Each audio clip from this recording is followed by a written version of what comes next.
what's your take? Do you agree with this strategy, escalate, retreat, repeat strategy? Is it going 2 steps ahead and then 1 step backwards, or 2 steps, at times 2 steps ahead, like Mr. Vadam said, and then 2 steps backwards? It's going many steps in many different directions in the manner rather incoherent. And all we can say for sure is that Iran has not publicly agreed to the things that Trump publicly says they have secretly agreed to. Both of these parties are liars. So, I mean, it's uh, it's anyone's guess. But it's clear that the Iranians feel they have leverage. It's obvious that they don't want to give up anything because they think the Americans are going to hesitate to go to war again with the World Cup and with the price of oil and with the midterms and with the unpopularity of the war and with the fears for the global economy if they should continue to blockade the Strait of Hormuz. So I do tend to agree that Trump is trying to negotiate by claiming things that aren't necessarily true. On the other hand, the Iranian position is also somewhat opaque. We don't really know who's calling the shots. We don't really know to what degree there are divisions internally in Iran.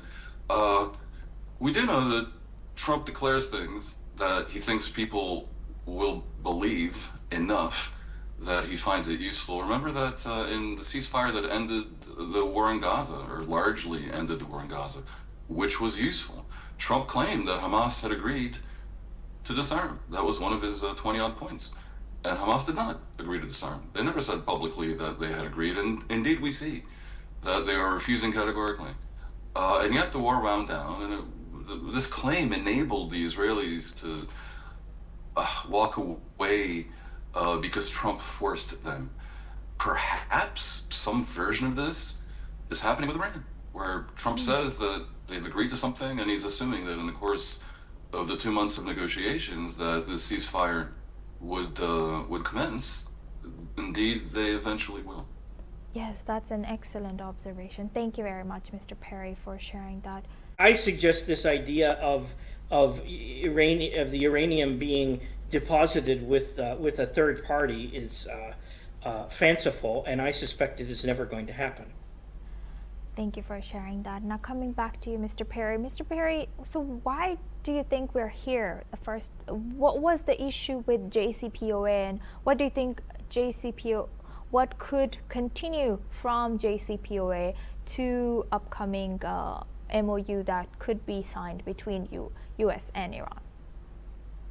The JCPOA ended Iranian enrichment at a high level and handed over all of Iran's nukes. Then to Russia. That's no longer acceptable, obviously. But I could see some version of that being reprised.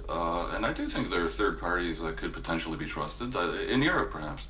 Existing nuclear powers like France or Britain, if Iran were to agree to that, which publicly, currently, they are denying.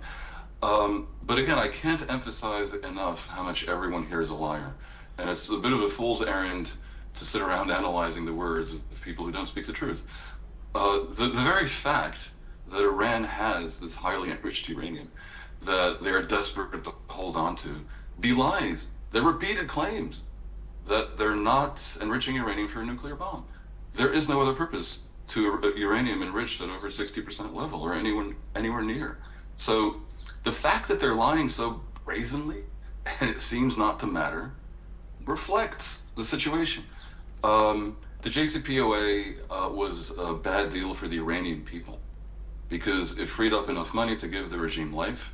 It unfortunately did not handle the missile development of Iran, which is a menace as we can see. And more ridiculously, it didn't address the proxy militias that Iran uses to spread terror all over the region, including a swath of Arab countries. Hezbollah propped up the murderous regime of Bashar Assad, who was allied with Iran for over a decade, causing hundreds of thousands of people to die and creating a huge refugee crisis in Europe, which moved politics to the right and is undermining the European Union. All this effect because of Iran's meddling with the region. The JCPOA only handled the nukes, but it did handle the nukes. Netanyahu another liar, convinced Trump at the time in 2018 that it wasn't a serious deal and that it invited Iran to rush to a bomb upon expiry 10, 15 years down the line, which is nonsense. It would have obviously been renewed. That was the idea.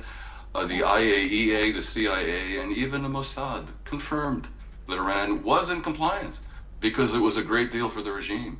They used the blackmail that they had via the nuclear enrichment to gain many things on the various things I mentioned, the militias in the region and the billions upon billions in unfrozen assets and sanctions that were ended. Some version of that probably is on the table right now. And how will Trump explain, if that's what he does, that he agreed to something he walked away from in 2018? I mean, he could say I was wrong. That would be the truth. But he's not. He's going to talk more nonsense about how the verification is more strict or some foolishness like that. Thank you for sharing that.